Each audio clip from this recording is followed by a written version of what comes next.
بالکل کوئی قانون نہیں ہے اور کوئی گنجائش نہیں ہے اس چیز کی. یہ ایک امپورٹڈ حکومت کی سازش ہے اور یہ جو ان کے انٹیریئر منسٹر ہیں جو ایک دہشت گرد ہیں، اور میں بڑے آپ لوگوں کو طریقے سے سمجھا رہا ہوں کہ اس پہ 18 FIRs ہوئی ہیں قتل کی. ان سے فرقہ واریت سے لے کے ان کی اپنی ذاتی دشمنی تک 18 ان کے قتل ہیں. یہ ایک دہشت گرد ہے اور یہ اس دہشت گردی کو پھیلانا چاہ رہا ہے کس طریقے سے مسلمان کو مسلمان لڑانے کے لیے. جیسے کہ یار بھائی نے آپ کو بتایا کہ خان صاحب سے عاشق رسول مجھے پتہ ہے 17 سالوں میں تین حکومتیں PPP اور نون نے کی ہے. کیا کیا انہیں اسلامو فوبیا کے لیے؟ کیا کیا انہیں اسلامو فوبیا جو پوری دنیا میں پھیلا ہوا ہے؟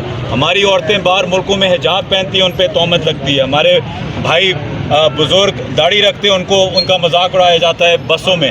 کس نے آواز اٹھائی ہے UN میں؟ کس نے اس کا بل اور چارٹر پاس کرا ہے؟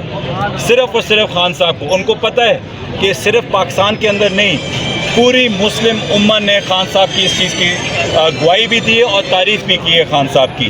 ان نے لوگوں کو ڈر تھا جو ہمارے سعودی عربیہ میں جو اوورسیز پاکستانی ہیں وہ بڑی محنت کرتے ہیں، وہاں 3 ملین پاکستانی وہاں رہتے ہیں، وہ اپنے خون پسینے کی کمائی پاکستان واپس بیچتے ہیں. $32 بلین آپ کو ملتے ہیں یہاں پاکستان میں اوورسیز پاکستانی کی ریمیٹنسز سے. وہ دیکھتے ہیں کہ ہمیں جب ان کو شہباز شریف کا چہرہ نظر آتا ہے وہ کہتے ہیں ہماری ریمیٹنسز ان کے پاس جا رہی ہیں. اس لیے ان کو درد ہوا. وہ جو ان کی آواز نکلی تھی وہ ایک درد کی آواز تھی.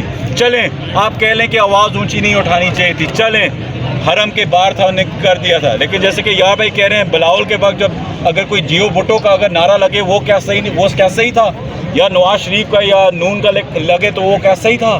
آخری چیز میں یہ بھی کہنا چاہتا ہوں کہ رانا ساؤنڈ کو خاص طور پہ کہ اگر وہ سمجھتا ہے کہ ہم ان پرچوں سے ڈریں گے یا ہمارا کارکن نہیں نکلے گا وہ بہت غلط فہمی میں ہے. ہمارا کارکن کیونکہ ان کو کچھ پتہ نہیں ہے، کیونکہ ان کو کچھ پتہ نہیں ہے کہ انقلاب ہوتا کیا ہے، یہ کبھی لے کے نہیں آ سکے.